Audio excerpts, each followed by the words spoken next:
panelists for a very useful session.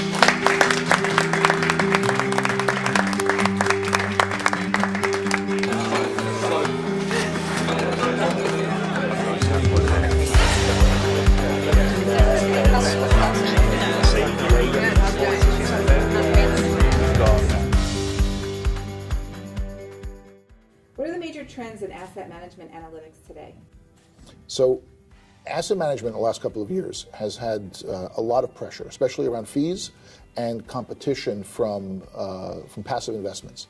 So analytics are a way for asset managers to really show differentiation with their competitors, and fee compression is a serious issue. So one of the trends is outsourcing analytic calculations, as well as even the service of those analytics, so that investors can get more information about the money that's being managed for them, and feel, by right because it's true, that there's more going on than in a passive investment which just rides with the markets.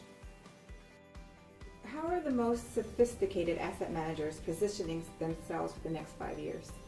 So it's similar to the answer to the previous question. Because of the tremendous pressure from passive investment, kind of the most sophisticated asset managers are doing a couple of things.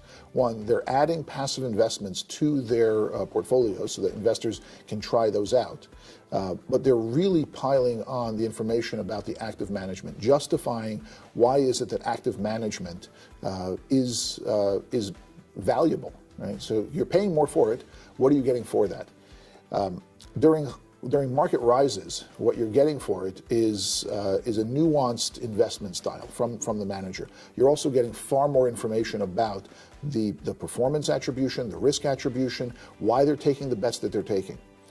At some point, we're going to have a market correction. Now, no one knows where, no one knows when, no one knows how big. But at that time, active managers are going to be able to show that their active management benefited, especially in the downturn. Right? Risk management as practiced by an active manager matters during market downturns.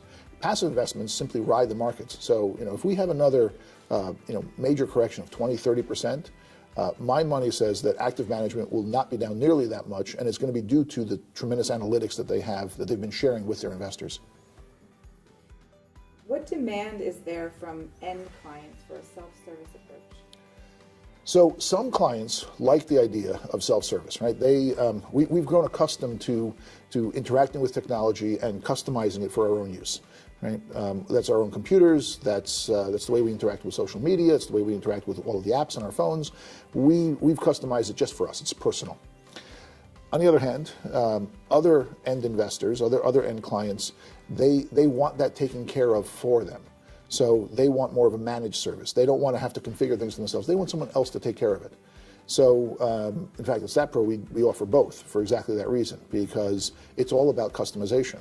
And for some people, customization is not having to customize. It's getting someone else to customize for them.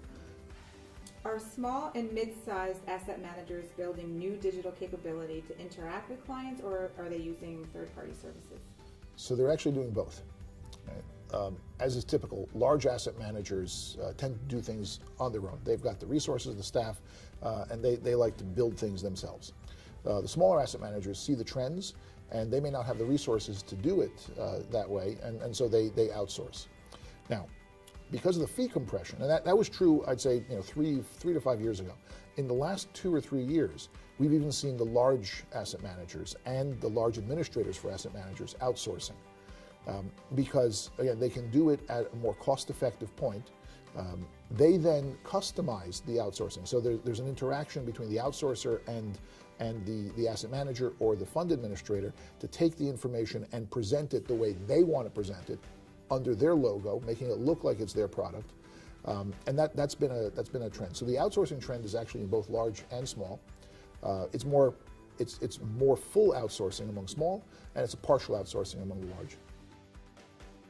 And just as a final question, what are the most exciting things going on at StatPro these days? So there's a lot going on. In specific, fixed income attribution is something that we have been working on for a while. We're coming out with this year. We have factor analysis and factor attribution on the risk side for equity investments. we have a really exciting new acquisition that we made last year in UBS Delta that is going to come to market early next year with really sophisticated fixed income curves.